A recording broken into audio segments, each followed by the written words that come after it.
자, 다섯 번째 주제로 넘어갑니다. 다섯 번째 주제는 여호수아 10장 12절로 14절까지입니다. 태양이 멈춘 이적 사건입니다. 초창기이기 때문에 이적 사건이 자주 나오죠. 요단강을 건너는 사건, 이 등등 또 뒤에 또 나옵니다만은 처음에는 그렇습니다. 이런 말 많이 하시죠. 새 가족이 오면 기도하자마자 응답하시는데 교회를 열심히 다니다 보면 기도해도 잘 안 된다. 이런 말인 거예요. 하나님께서는 아직은 미진하기 때문에 초창기 지금 가나안 땅을 바로 들어왔기 때문에 하나님께서는 어떻게 해요? 하나님이 직접 나서는 일이 많습니다. 이유가 뭘까요? 백성들이 아직은 준비가 덜 됐기 때문에 하나님이 나선단 말이죠. 아버지가 아들을 가르칠 때에 아들이 잘 모르면 처음에는 아버지가 해주잖아요. 그러듯이 그렇다는 것이죠. 자, 10장 12절 14절에는 우리가 너무나 잘 알고 있는 태양이 멈춘 이적 사건을 기록합니다. 자, 이거는 때는 바야흐로 남부 지역 전쟁 때문에 그래요. 자, 중부, 아까 여리고성의 중부를 끊었단 말입니다. 중부를 끊은 이유가 뭘까요? 아까 설명을 못했는데 지금 남과 북으로 나눠져 있잖아요. 가나안 땅은 남과 북으로 나눠져 있는데 그 남쪽과 북쪽 중에 중앙에 여리고가 있다고요. 여리고를 중앙에 여리고성을 무찔러서 중앙을 맥을 끊어야 남과 북이 연결을 못 하잖아요. 왜냐하면 이 사람들은 수백 년 동안 한 통속들이기 때문에 언제든지 연결할 수 있는 사람들이라고요. 결집할 수 있는 사람들이기 때문에 결집을 막기 위해서 중앙으로 들어간 거예요. 굉장한 전략이에요. 여호수아의 전략, 모세의 전략인 거죠. 그래서 모압까지 간 거예요. 왜 지금 에돔에서 들어가지 않고 모압으로 갔을까? 많이 고민한 사람이 있을 거예요. 지도를 놓고 보면 말이 안 되는 거거든요. 중앙을 끊지 않으면 이스라엘이 승산이 없기 때문에 전략 때문에 그런 거죠. 이제는 중앙을 끊었으면 어디부터 갈까요? 남부부터 가야 됩니다. 남부가 어디예요? 유다 땅이 있고 예루살렘이 있는 그런 지역이에요. 이스라엘은 항상 중심이 교회거든요. 우리도 먼저 1번이 교회고 2번이 가족이고 3번이 직장인 거죠. 항상 교회가 1번이어야 돼요. 그것이 하나님을 믿는 자들의 태도인 겁니다. 교회 먼저, 그리고 가족과 직장이 그 다음. 중요하지 않단 말이 아니라 다 중요하지만 우선순위, 어떤 일이 같이 겹칠 때는 교회가 1번이어야 된다. 왜냐하면 교회 속에 하나님의 말씀이 있기 때문에 그런 거예요. 그래서 지금 남쪽이 본부, 앞으로 예루살렘이 될 곳이기 때문에 남부 전쟁을 먼저 하게 되어져요. 남부 지역으로 내려갑니다. 그 남부 지역에 뭐가 있어요? 기브온이라는 사람들이 살고 있었고, 이 기브온은 남쪽 지역에 있었는데 어떻게 해요? 겁이 나서 이스라엘에 찾아와서 거짓말 작전으로 이스라엘이 항복한 사람들이잖아요.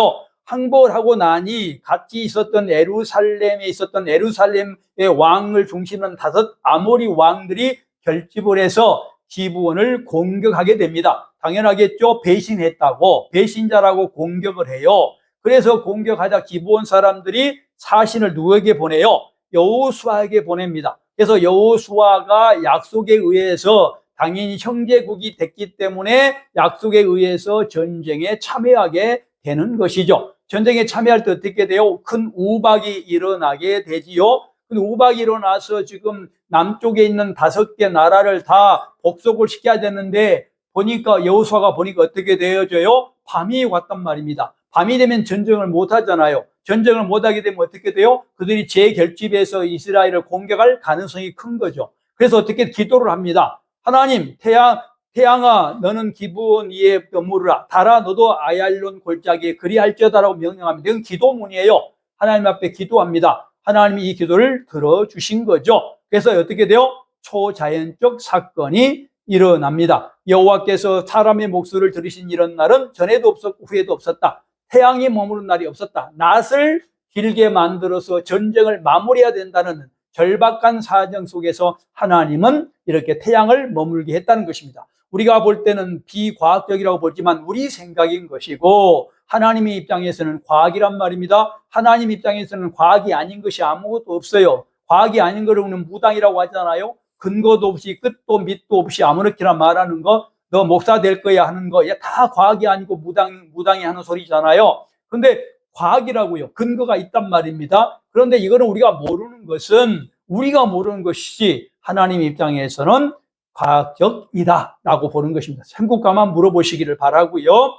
자, 6번째 사건은 아모리 있는 다섯 왕, 남쪽에 있었던 다섯 예루살렘 왕을 비롯한 다섯 왕을 처형한 사건, 여호수아 10장 16절로 27절 사건입니다. 남아 가나안 남부를 정복할 의무를 가지고 정복을 했어요. 여기에는 예루살렘 왕, 헤브론 왕, 야르무드 왕, 나기스 왕, 에글론 왕이 있었어요. 조그만 부족 국가가 그 당시에는 있었기 때문에 나라들이 많이 있었는데 다섯 왕이 있었습니다. 이들이 우박과 여러 가지의 전략과 하나님의 능력으로 태양이 멈추자 다 패배하고 어디로 가요? 막게다 굴로 갑니다. 자, 막게다 굴이라고 하는 것은 어떤 곳이냐면 그들에게는 피난처였어요. 그렇잖아요. 도주하면 나는 살 수 있다고 생각했던 것이죠. 자, 인간의 머리는 거기까지입니다. 인간의 머리는 인간 위에 하나님이 계시다는 것이 기독교이고 여호와 종교인 거죠.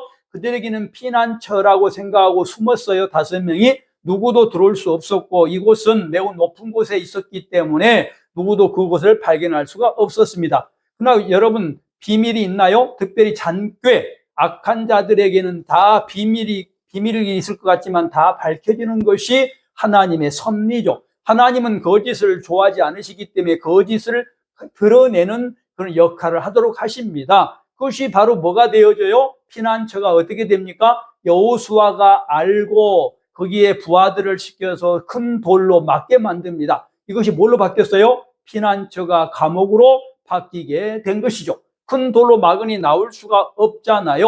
그리고 전쟁이 끝나자 어떻게 합니까? 그쪽 남쪽을 정복한 그런 여호수아 군대가 군대의 지휘관들을 불러서 그 왕들을 공개적으로 발로 목을 밟도록 합니다. 목을 밟는다는 그 숨이 끊어진다는 것이죠. 그리고 한때는 왕이었습니다.